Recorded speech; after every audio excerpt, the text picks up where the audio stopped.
মায়া আর ভালোবাসা এই দুটোর বাঁধনে একজন মানুষ আর একজন মানুষকে সারা জীবন আষ্টে পৃষ্ঠে বেঁধে রাখতে পারে। মায়া আর ভালোবাসা থাকলে সে সব কিছুকে জয় করতে পারে। ভালোবেসে এই দুনিয়া সব কিছু জয় করা যায়। যেটা আমরা কড়া ভাষায় জয় করতে না পারি সেটা কিন্তু ভালোবাসা দিয়ে জয় করতে পারি। শুধুমাত্র ভালোবাসা দিলে পৃথিবীর সব কিছু আয়ত্তে আনা যায়। আর মায়া আর ভালোবাসা যাদের মধ্যে না থাকে তারা কোনো কিছুকে জড়াতে পারে না, কোনো কিছুর মধ্যে নিজেকে নিয়োগ করতে পারে না। মানুষকে ভালোবাসলেই তো ভালোবাসা পাওয়া যাবে, আর ভালোবাসা ছাড়া এই পৃথিবীতে টেকা খুব মুশকিল। ভালোবাসা ছাড়া জীবনটাই তো অচল হয়ে যাবে। আর যার ভেতরে মায়া আছে সে তো ভালোবাসবেই মানুষকে। মায়া থাকলেই তো ভালোবাসা আসবে, মায়া না থাকলে তো তার ভেতর থেকে কোনো ভালোবাসা আসবে না। তবে আজকের যুগে দাঁড়িয়ে অনেক অনেক অনেক মানে অনেকে অনেককেই ভালোবাসে, কিন্তু সত্যি তার মধ্যে ভালোবাসা কতটুকু আছে, কারণ তার মধ্যে তো মায়া থাকে না। সেটা শুধুমাত্র কিছু কিছু ক্ষেত্রে থাকে, শুধুমাত্র একটু অভিনয়। সে অভিনয়ের উপরে নির্ভর করে জীবনটাকে তারা সুন্দর করে সাজিয়ে গুছিয়ে নেয়। কিন্তু সেখানে কি হয়, যেহেতু না থাকে মায়া, না থাকে ভালোবাসা, তাই তারা কিন্তু দুজনে এক হয়ে বেশি দিন থাকতে পারে না। সেই জন্য তো আজকের যুগে দাঁড়িয়ে এত স্বামী স্ত্রীর মধ্যে এত ছাড়াছাড়ি, বিভিন্ন সম্পর্কগুলোর মধ্যে থেকে মানুষ দূরে সরে যাচ্ছে। অনেক দেখাও যাচ্ছে এটা, ভাই বোন ছাড়াছাড়ি, মানে দূরে দূরে চলে যাচ্ছে একজন আর একজনের থেকে কিছু কিছু জিনিসের জন্য। সেখানে মায়া দেওয়া থাকে খুব কম, ভালোবাসাও থাকে খুব কম।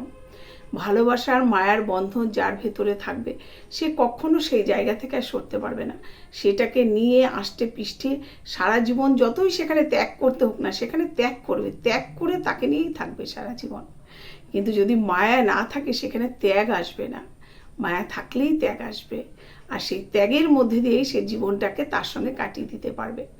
সেটা যে সম্পর্কই হোক না কেন। মা বাবার সঙ্গেও যদি সেখানে স্বার্থের সম্পর্ক আসে, ভালোবাসার সম্পর্ক, শ্রদ্ধার সম্পর্ক, ভক্তির সম্পর্ক না থাকে, তাহলে সেখানেও কিন্তু দেখা যায় অনেক দূরে চলে যায় দুটো মানুষ, মানে মা বাবার থেকে সন্তানটাও দূরে চলে যায়। তো ভালোবাসার মায়া এই দুটো জিনিসকে আঁকড়ে যদি আমরা ধরে রাখতে পারি, এই দুটো জিনিসের কথাটা যদি মনে রাখতে পারি যে না, আমি ওকে ভালোবাসি, ওর যদি কিছু হয় আমি তো থাকতে পারবো না, ও আমার এটা হয়, এইটা যদি ভাবা যায়, তাহলে কিন্তু আমরা ত্যাগ করতে পারি। ত্যাগ করে যদি করতে পারি তাহলে দ্বিতীয় পক্ষ কী হবে, নিশ্চয়ই ভালোবাসতে শুরু করবে। যে আমার জন্য এতটা ত্যাগ করলে ওকে আমি ভালোবাসবো না, সে নিশ্চয়ই ভালোবাসবে। ভালোবাসার মায়া ভেতরে থাকতেই হবে, তাহলে এই সংসারে সবাইকে নিয়ে থাকতে পারা যাবে, সবার মন জয় করা যাবে, আর ভালোবেসে জীবনটাকে সবাইকে নিয়ে কাটানো যাবে।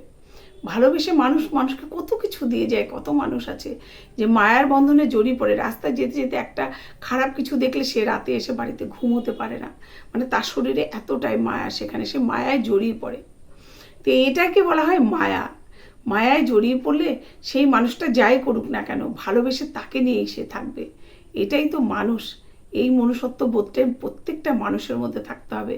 আর ভালোবাসার মায়া প্রত্যেকটা মানুষের অন্তরে থাকতে হবে, ভেতরে থাকতে হবে, যেটা দিয়ে সে জীবনটাকে সবাইকে ভালোবেসে সবাইকে নিয়ে সে চালাতে পারবে।